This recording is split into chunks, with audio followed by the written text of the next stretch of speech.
Hello, I'm Isabella McDougall, your NYCL correspondent. And with the 4th of July fast approaching, it seems a few words on the topic of independence are in order regarding our nation's birthday.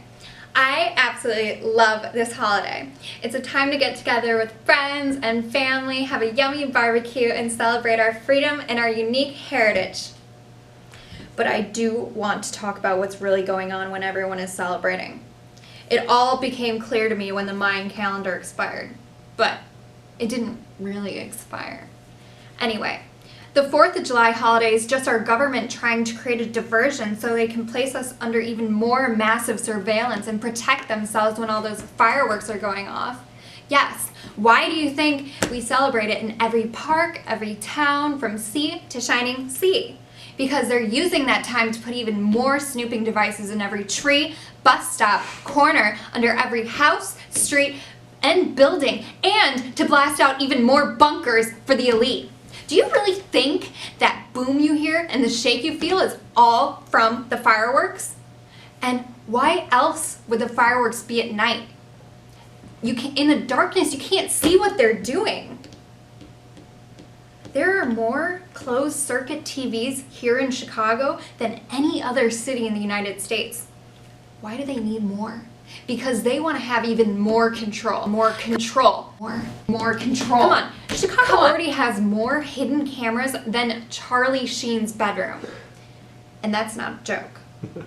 Now, isn't it also curious that only 28 states legally sell fireworks, but every state has firework displays? Why do you think that is? Here in Illinois, it's illegal, so we have to get our fireworks from somewhere. Who do you think provides them? It's obviously the CIA or NSA or other higher-ups in the government wanting to create a distraction. And do you really think that everyone just gets the day off to celebrate? Of course not.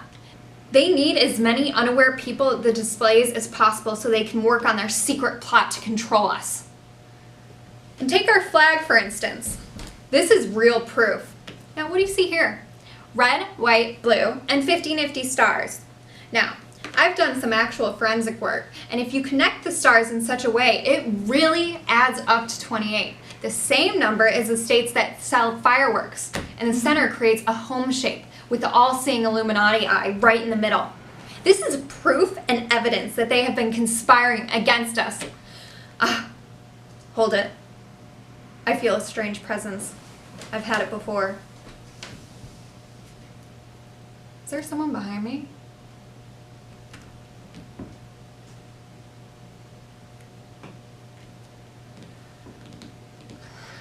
Anyways.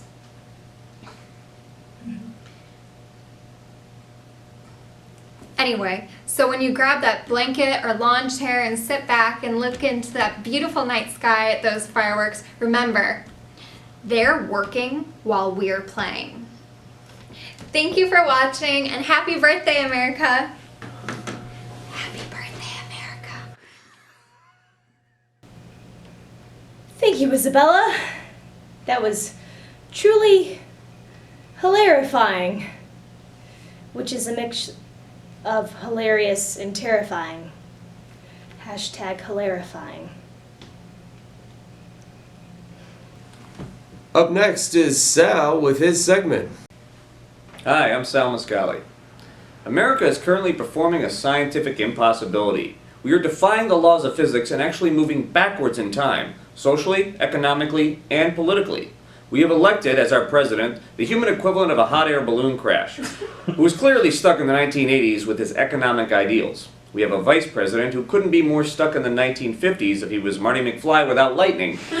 And we have a Speaker of the House who is stuck in the Paleozoic era because he has yet to develop a spine. But if we are going to look at one moment in American history that has truly set us up for the modern world, let us look to the moment where America gained its independence. The end of the Revolutionary War was truly the moment America became its own nation. Since we started off predominantly British, that basically makes Britain our dad in this historical timeline. And like most relationships with fathers, we had a falling out.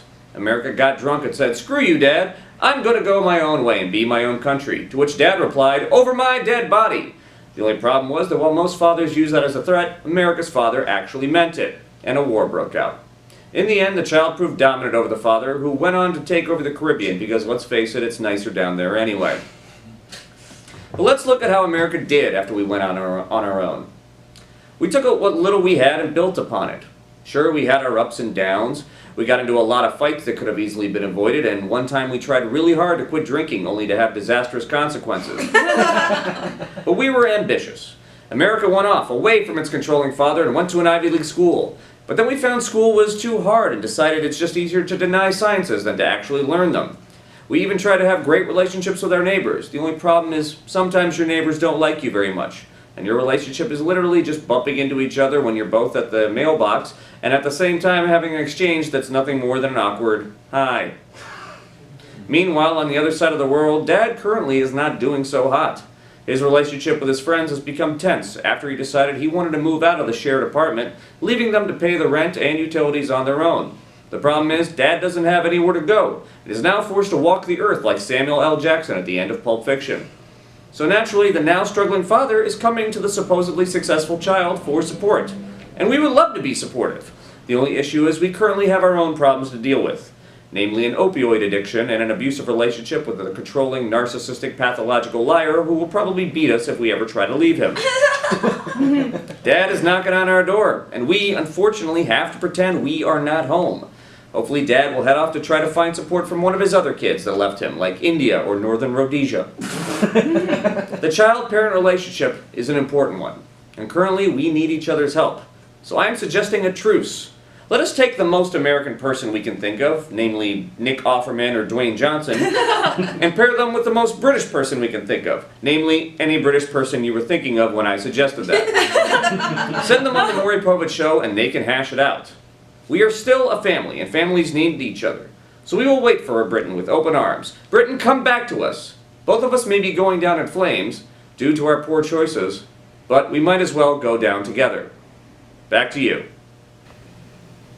So that was Sal Mascali, our correspondent on American history. He has a lot of daddy issues.